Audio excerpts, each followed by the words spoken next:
നീ എന്തിനാ ഇത്രയും ചെറിയ കാര്യത്തിനൊക്കെ ഇങ്ങനെ സങ്കടപ്പെട്ടിരിക്കുന്നത്? മതി നിന്റെ കള്ളക്കരച്ചിൽ, ഓവർ ഡ്രാമ കാണിക്കല്ലേ.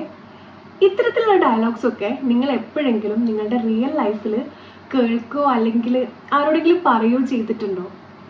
അങ്ങനെയാണെങ്കിൽ ഇത്തരത്തിലുള്ള ഡയലോഗ്സ് ഒക്കെ ഫേസ് ചെയ്യുന്ന ഏറ്റവും കൂടുതൽ മിസ്അണ്ടർസ്റ്റാൻഡ് ചെയ്യപ്പെടുന്ന ഒരു ഗ്രൂപ്പ് ഓഫ് ആളുകളെ കുറിച്ചാണ് ഞാനിന്ന് സംസാരിക്കാൻ പോകുന്നത്. That is highly sensitive persons. ഇവർ ശരിക്കും ഓവർ ഡ്രമാറ്റിക് ആവുന്നതാണോ, ഭയങ്കര ഡ്രാമയൊക്കെ കാണിക്കുന്നതാണോ ഈ കരച്ചിലൊക്കെ, അല്ലെങ്കിൽ ശരിക്കും ഇതിൻ്റെ പിന്നിൽ എന്തെങ്കിലും സൈക്കോളജിക്കൽ റീസൺസ് ഉണ്ടോ എന്ന് നിങ്ങൾ ചിന്തിച്ചിട്ടുണ്ടോ?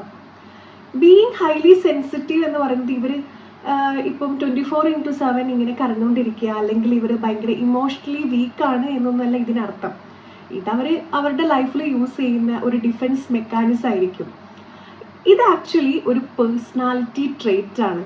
നമ്മൾ കണക്കെടുത്ത് നോക്കുകയാണെങ്കിൽ ഒരു 100% ഒരു 30 to 40% ഇത്തരത്തിൽ ഹൈലി സെൻസിറ്റീവ് പേഴ്സൺസ് ഉണ്ട് എന്നാണ് കണക്ക് പറയുന്നത്. അപ്പോൾ ഇത് ശരിക്കും അവർ ഡ്രാമ കാണിക്കുന്നതൊന്നുമല്ല, ഇത് അവരുടെ ഒരു പേഴ്സണാലിറ്റി ട്രേറ്റ് ആണ്, ഇൻബോൺ ആയിട്ടുള്ള ഒരു പേഴ്സണാലിറ്റി ട്രേറ്റ് ആണ്. ഇവിടെ ഇവരുടെ ബ്രെയിൻ വർക്ക് ചെയ്യുന്ന ഒരു രീതി എന്ന് പറയുന്നത്, അല്ലെങ്കിൽ ഇവരുടെ ബ്രെയിനിലെ ഒരു വയറിങ് എന്നൊക്കെ പറയുന്നത് മറ്റുള്ളവരെ അപേക്ഷിച്ച് നോക്കുന്ന സമയത്ത് ഇവരുടെ ഇമോഷണൽ വോളിയം ബട്ടൺ കുറച്ച് ഹൈ ലെവലിലായിരിക്കും.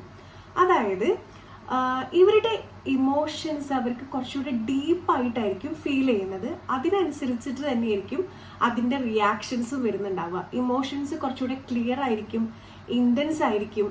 സോ അതുകൊണ്ട് തന്നെ ആ ഇമോഷൻസ് അവർ പ്രകടിപ്പിക്കുന്നതും മറ്റൊരു തരത്തിലായിരിക്കും, കുറച്ചുകൂടെ ഡീപ്പായിട്ടായിരിക്കും. ഇപ്പോൾ ഒരു എക്സാമ്പിൾ പറയുകയാണെന്നുണ്ടെങ്കിൽ, ഒരു മൂവി സീൻ, ഭയങ്കര ഇമോഷണൽ ആയിട്ടുള്ള ഒരു മൂവി സീനാണെന്ന് വിചാരിക്കുക.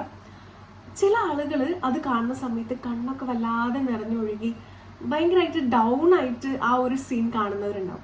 മറ്റു ചിലർ കാണുന്നുണ്ടെങ്കിൽ ഓക്കെ, നോർമൽ ഒരു സാഡ് സീനാണ്, അത്രേ ഉണ്ടാവുള്ളൂ. സോ ഇത്തരത്തിൽ ഓരോ ആളുകളിലും ഇത് വ്യത്യാസപ്പെട്ടിരിക്കുന്നുണ്ട്. ഹൈലി സെൻസിറ്റീവ് ആയിട്ടുള്ള ആളുകളുടെ ബ്രെയിൻ ചെറിയ ഇമോഷണൽ സിഗ്നൽസ് പോലും പെട്ടെന്ന് ക്യാച്ച് ചെയ്യും.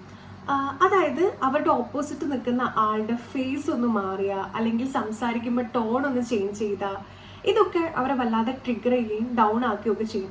സോ ഇത്തരത്തിലുള്ള ചേഞ്ചസ്, ഇമോഷണൽ ചേഞ്ചസ് ഒക്കെ അവർക്ക് പെട്ടെന്ന് ഐഡന്റിഫൈ ചെയ്യാൻ പറ്റും. ദെൻ ഇതേപോലെ സ്ട്രോങ്ങർ ആയിട്ടായിരിക്കും അവർക്ക് ആ ഒരു ഇമോഷൻ ഫീൽ ചെയ്യുന്നതും പ്രകടിപ്പിക്കുന്നതും. സോ എന്തെങ്കിലും ഒരു ഇൻസിഡൻറ്റ് ഉണ്ടായി കഴിഞ്ഞു കഴിഞ്ഞാൽ അവർക്ക് കുറച്ച് വേദനിപ്പിക്കുന്ന ഒരു കാര്യമൊക്കെ ആണെന്നുണ്ടെങ്കിൽ അത് ഒന്ന് ചേഞ്ച് ചെയ്ത് പോകാൻ, അല്ലെങ്കിൽ അതൊന്ന് ബാക്ക് ടു നോർമൽ ആവാൻ വേണ്ടിയിട്ട് കുറച്ച് ടൈം എടുക്കും. അതുപോലെ തന്നെ ഭയങ്കര എംപത്തറ്റിക് ആയിട്ടുള്ള ഒരു ആളുകളും കൂടി ആയിരിക്കും ഈ ഹൈലി സെൻസിറ്റീവ് ആയിട്ടുള്ള ആളുകൾ. നമുക്ക് എന്തുകൊണ്ട് ഇവരെ കാണുന്ന സമയത്ത് ഭയങ്കര ഡ്രമാറ്റിക് ആയിട്ട് അല്ലെങ്കിൽ ഓവറായിട്ട് തോന്നുന്നതെന്ന് വെച്ചാൽ, ന്യൂറോ സയൻസ് സ്റ്റഡി പ്രകാരം ഇവരുടെ ബ്രെയിനിലെ ഇമോഷണൽ ഏരിയാസ് മറ്റുള്ളവരെ അപേക്ഷിച്ച് കുറച്ച് കൂടുതൽ ആക്റ്റീവ് ആയിരിക്കും. സോ അവർക്ക് എല്ലാ ഇമോഷൻസും സ്ട്രോങ്ങർ ആയിട്ട് ഫീൽ ചെയ്യുകയും അതിനനുസരിച്ചിട്ടായിരിക്കും അവരുടെ ഇമോഷൻസ് അവർ പ്രകടിപ്പിക്കുകയും ചെയ്യുന്നുണ്ടാവുക. അതുപോലെ തന്നെ മറ്റുള്ളവരുടെ ഫീലിങ്സ്, ഇമോഷൻസ് അവർ പെട്ടെന്ന് അബ്സോർബ് ചെയ്യും. അതായത് അവരുടെ ഓപ്പോസിറ്റ് നിൽക്കുന്ന ആള് എന്തെങ്കിലും ഒരു സങ്കടത്തിൽ ഒരു കാര്യം ഷെയർ ചെയ്യുകയാണെന്നുണ്ടെങ്കിൽ അത് അവരുടെ പ്രശ്നം പോലെ തോന്നിയിട്ട് അവരതിൽ സങ്കടപ്പെടാനുള്ള, സെൻസിറ്റീവ് ആവാനുള്ള കുറേ കാര്യങ്ങൾ കൂടുതലാണ്.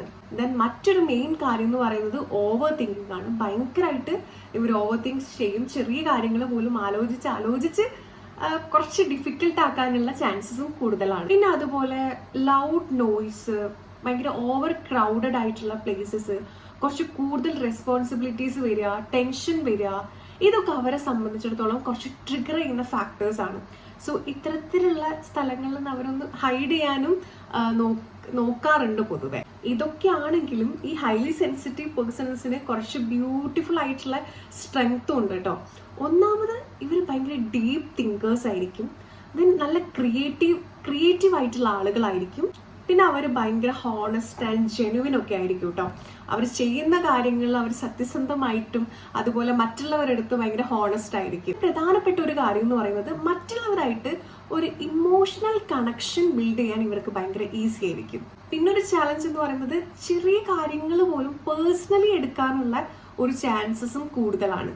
ഞാൻ നേരത്തെ പറഞ്ഞ പോലെ ഇത്തരത്തിലുള്ള കാര്യങ്ങൾ അവർക്ക് എങ്ങനെ മാനേജ് ചെയ്യാം എന്ന് നോക്കിക്കഴിഞ്ഞാൽ ഒരു ബൗണ്ടറി എല്ലാവരുമായിട്ട് കീപ്പ് ചെയ്യുകയാണെങ്കിൽ കുറച്ച് ബെറ്റർ ആയിരിക്കും. ക്ലോസ് ആയിട്ടുള്ള ആളുകൾ എന്തെങ്കിലും പറയുന്ന സമയത്ത് ചെയ്യുന്ന സമയത്തൊക്കെയാണ് ഇവർ കൂടുതൽ ഇത്തരത്തിൽ ഭയങ്കര സെൻസിറ്റീവ് ആവുന്നത്. സോ ഒരു ബൗണ്ടറി എല്ലാവരുമായിട്ട് കീപ്പ് ചെയ്യുന്നത് ഇത് മാനേജ് ചെയ്യാൻ വേണ്ടിയിട്ട് അവർക്ക് കുറച്ചുകൂടെ ഈസി ആയിരിക്കും.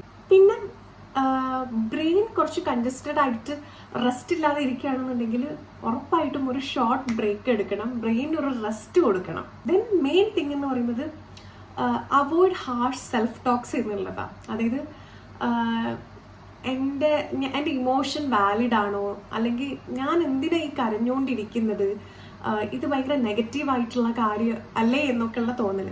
But it's okay to feel that. Like കരയുന്ന സമയത്ത് ഞാൻ നേരത്തെ പറഞ്ഞ പോലെ ഇതൊരു ഡിഫെൻസ് മെക്കാനിസം ആണ്, അവർക്കൊരു റിലാക്സേഷൻ ഉണ്ടാവും, അതിലൂടെ അവർക്ക് സ്ട്രോങ് ആയിട്ട് കംബാക്ക് ചെയ്യാൻ വേണ്ടിയിട്ട് പറ്റും. ദെൻ മെയിൻ തിങ് റിലേഷൻഷിപ്പ് കറക്റ്റായിട്ട് ചൂസ് ചെയ്യുക എന്നുള്ളതാണ്. മെയിനായിട്ട് പാർട്ട്ണറൊക്കെ ആയിട്ടാണ് ഇങ്ങനത്തെ ഇഷ്യൂസ് വരിക, റിലേഷൻഷിപ്പിലാണ് ഈ ഒരു ഇഷ്യൂ വരിക. അപ്പോൾ കറക്റ്റായിട്ട് നമ്മൾ അണ്ടർസ്റ്റാൻഡ് ചെയ്യുന്ന ആളെ നോക്കി ചൂസ് ചെയ്യുകയാണെങ്കിൽ ഇത് കുറച്ചുകൂടെ ബെറ്റർ ആയിരിക്കും. അതുപോലെ നമ്മളുടെ സറൗണ്ടിങ്സ് എന്ന് പറയുന്നത് അവരത് കുറച്ചൊരു പ്യുവർ ഹാർട്ടായിരിക്കും. അപ്പോൾ അതിനനുസരിച്ചിട്ടുള്ള ആളുകളെ ചൂസ് ചെയ്യുക എന്നുള്ളതാണ് main thing. So being highly sensitive എന്ന് പറയുന്നത് അങ്ങനെ മോശപ്പെട്ടൊരു കാര്യമല്ല. ഇങ്ങനെ ആളുകളും നമ്മളുടെ ലോകത്തുണ്ട്, നമ്മളുടെ ചുറ്റുപാടുണ്ട്.